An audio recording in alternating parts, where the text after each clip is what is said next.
This is a recipe we've made many times. It's from the Encyclopedia of Creative Cooking. It's probably the first cookbook I ever owned.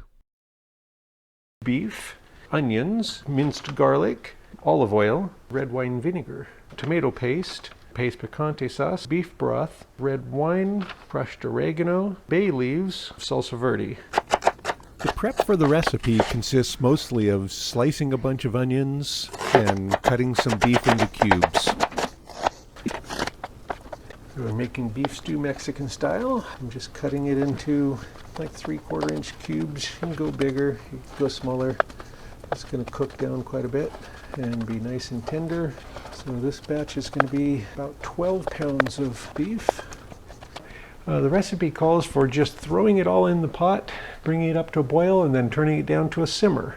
So 12 pounds of beef cut up into cubes. And you can pre-brown, just slightly brown the meat, but don't cook it ahead of time. We have done that before, but it's certainly not necessary, and the recipe doesn't call for that. Okay, and then 6 pounds of sliced onion. Then 6 tablespoons of minced garlic, and this is garlic that we'd gotten at Costco and then freeze-dried. It's handy that way because you can have it on hand all the time. Then 12 tablespoons of the olive oil. Then 12 tablespoons of the red wine vinegar. 38 ounces of the paste picante sauce. The recipe calls for tomato sauce. We changed it out to picante sauce. So then the tomato paste. So I'm using 3 6-ounce cans. Then the 6 cups of beef broth. And we're just using canned beef broth because we're lazy today. And then 18 ounces of red wine. And the salsa verde, it's important to use a good quality one. The Herdiz is the only one that we've found that we really like so far. We've tried a half-dozen different brands, and we're real happy with that one. Haven't tried making our own. 72 ounces of salsa verde. And then 3 tablespoons of crushed oregano and 9 bay leaves. And then a little later, salt and pepper to taste. But for now, we'll turn it up, bring it up to a boil, and then turn it down to a simmer. And once it starts to cook, it'll release the liquid from the onions, and there'll be plenty of liquid here. Right now, it's pretty dry, but it'll be fine. Come back to this when it comes up to a boil. Okay, it's been about an hour, 20 minutes. And it just got to where it was boiling, and turn it down a little bit and let it simmer for another 2 or 3 hours.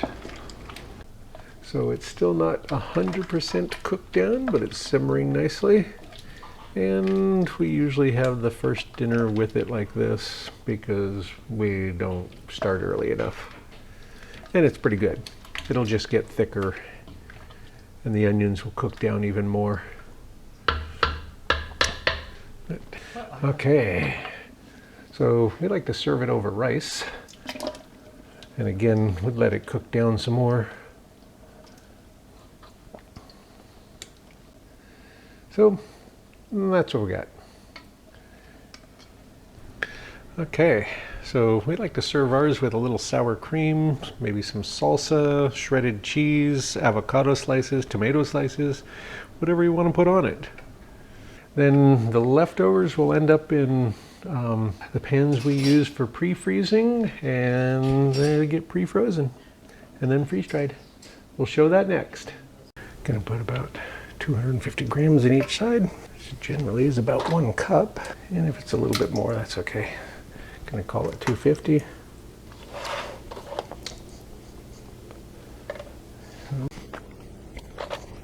Doing 200 grams of rice on each side of a divider.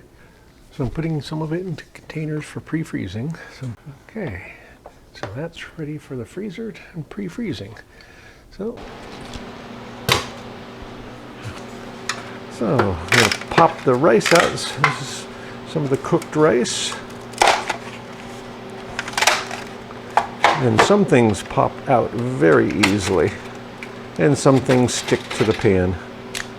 This is one of the things that pops out very easily and will also kind of pop apart later after it's dry. So I'm going to put them on opposite ends, so when I go to scoop, because these will stick together as a lump after it's freeze dried, but these are going to basically fall apart. That way I'll be able to scoop them into the bags and keep them separate.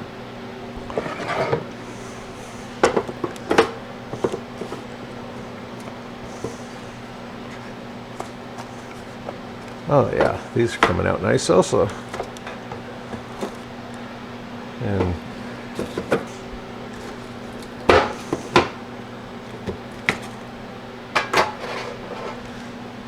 And these are 250 grams a piece. Makes a good one nice meal. Have that and some rice. Okay, and then this one will go back in the freezer for now. And then that on its way to the freeze dryer. All right, so it's pre-chilled. It's 29 below already. And the beef stew Mexican going in, and with rice. It's going in.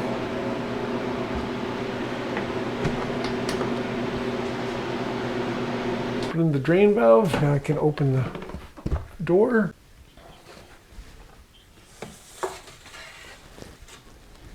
Right, now defrost time.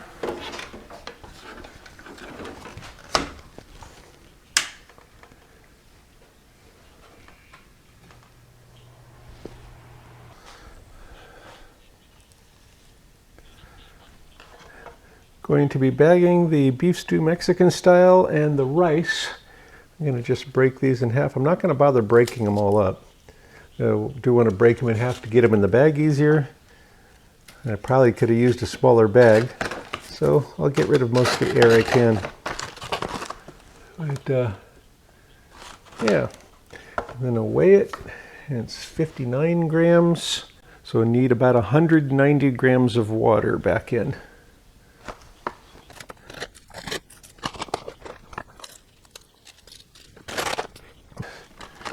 So again, about 190 grams would be good.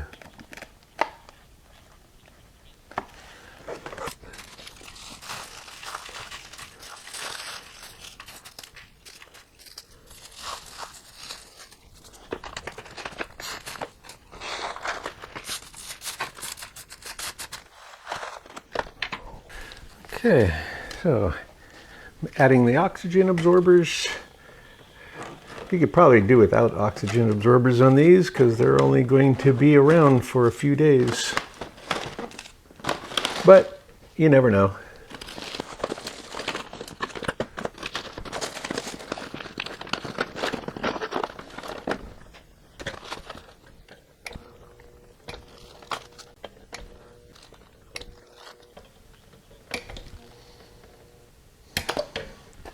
All right. And those are ready. I didn't get any pictures of the beef stew Mexican style being rehydrated, but I did get some great pictures of where she went and rehydrated it.